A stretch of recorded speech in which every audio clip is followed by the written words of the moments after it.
उत्तर प्रदेश की मेरठ लोकसभा सीट पर समाजवादी पार्टी ने अपना उम्मीदवार बदल दिया। अखिलेश यादव की पार्टी ने अतुल प्रधान को नया उम्मीदवार बना दिया, जबकि इससे पहले समाजवादी पार्टी ने मेरठ सीट पर भानु प्रताप को टिकट दी थी। लेकिन सूत्रों के मुताबिक अखिलेश की पार्टी वहां अपना प्रत्याशी बदलने पर कई दिनों से मंथन कर रही थी और हुआ भी वैसा ही। सूत्रों के मुताबिक बीजेपी की तरफ से रामायण सीरियल में राम का किरदार निभाने वाले अरुण गोविल को टिकट दिए जाने के बाद समाजवादी पार्टी में गहमागहमी बढ़ गई थी। समाजवादी पार्टी ने मेरठ लोकसभा सीट पर भानु प्रताप का टिकट काटकर अतुल प्रधान के नाम पर मुहर लगा दी, यानी उन्हें मेरठ से अपना नया उम्मीदवार बना दिया। मेरठ से उम्मीदवार बनाए जाने के बाद अतुल प्रधान ने सोशल मीडिया पर पोस्ट की और अखिलेश यादव को धन्यवाद दिया। सूत्रों के मुताबिक कई दिनों से समाजवादी पार्टी में मेरठ से उम्मीदवार बदलने पर चर्चा चल रही थी। सूत्रों ने बताया कि समाजवादी पार्टी में इसके लिए 4 नामों पर मंथन चल रहा था। इनमें शाहिद मंजूर, रफीक अंसारी, योगेश वर्मा और सरधना विधायक अतुल प्रधान के नाम शामिल थे। हालांकि सूत्रों के मुताबिक रेस में योगेश वर्मा और अतुल प्रधान का नाम सबसे आगे था और आखिरकार मेरठ की सरधना विधानसभा सीट से विधायक अतुल प्रधान ने बाजी मार ली। यानी मेरठ लोकसभा सीट पर रामायण सीरियल के राम को अतुल प्रधान टक्कर देते दिखेंगे। आरएलडी से गठबंधन टूटने के बाद पश्चिमी उत्तर प्रदेश में समाजवादी पार्टी को बड़ा झटका लगा था और इस इलाके की सबसे हॉट सीट मेरठ पर समाजवादी पार्टी किसी भी कीमत पर हल्की लड़ाई नहीं लड़ना चाहती थी।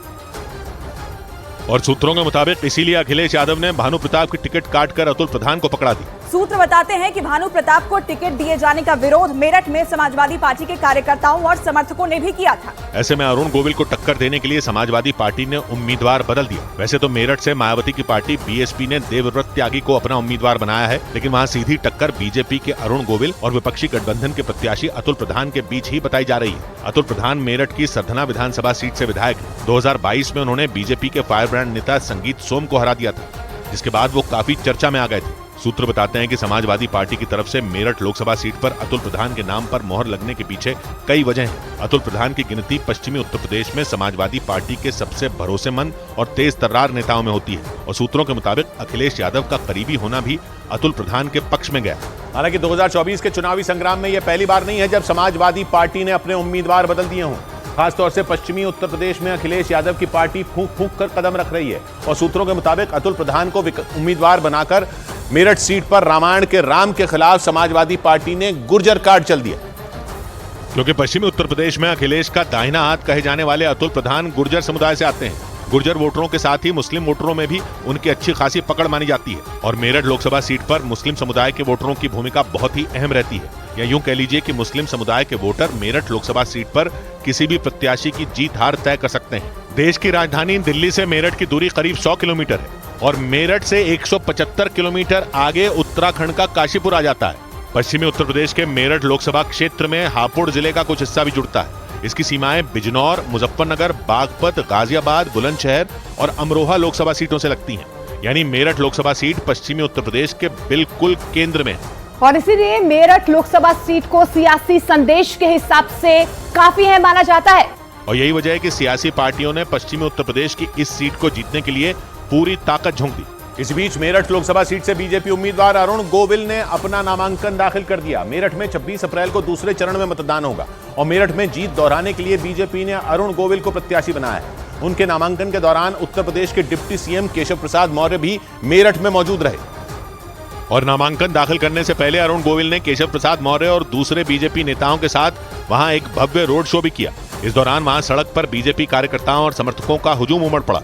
श्री राम रथ पे हैं और ये रोड शो जबरदस्त है और इतना भारी संख्या है, देखिए लंबी लाइन है कई किलोमीटर तक की।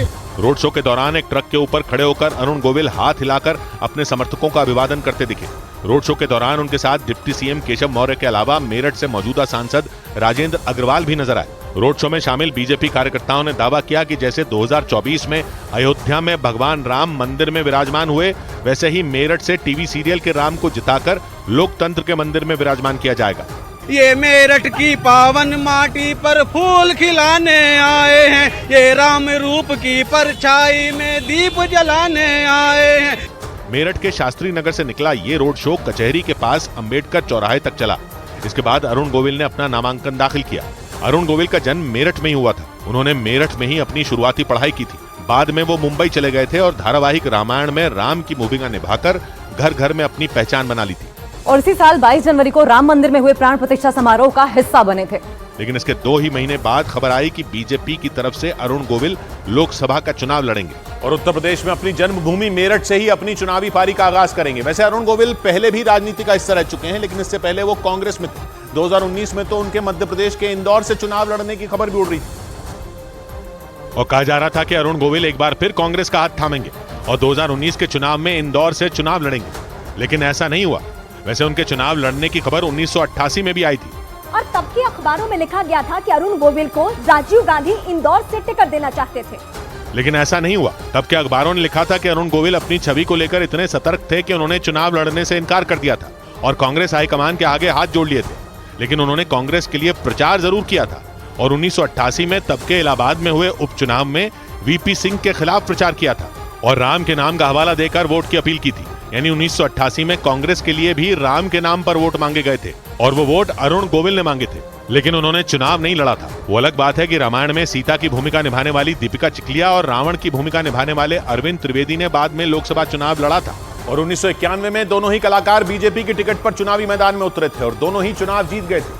धारावाहिक रामायण में हनुमान का किरदार निभाने वाले दारा सिंह भी राज्यसभा के सांसद बने थे, जबकि सीता की भूमिका निभाने वाली दीपिका चिखलिया ने गुजरात की वडोदरा सीट से जीत हासिल की थी। तो वहीं रावण की भूमिका निभाने वाले अरविंद त्रिवेदी साबरकांठा से चुनाव जीते थे। यानी रामायण में राम की भूमिका निभाने वाले अरुण गोविल को छोड़कर सीता, रावण और हनुमान की भूमिका निभाने वाले तीनों ही कलाकार संसद पहुंच गए थे। दीपिका चिखलिया और अरविंद त्रिवेदी तो 1991 में ही बीजेपी के सांसद बन गए थे और दारा सिंह को 1998 में अटल सरकार ने राज्यसभा भेजा था। और इसके कई सालों बाद 2024 में अरुण गोविल भी बीजेपी के टिकट पर चुनाव लड़ने वाले हैं। या यूं कहें कि 2024 में अरुण गोविल का राजनीतिक वनवास खत्म हो गया, क्योंकि वो चुनाव लड़ रहे हैं, जबकि धारावाहिक रामायण के सीता और रावण तो पहले ही चुनाव लड़ चुके हैं।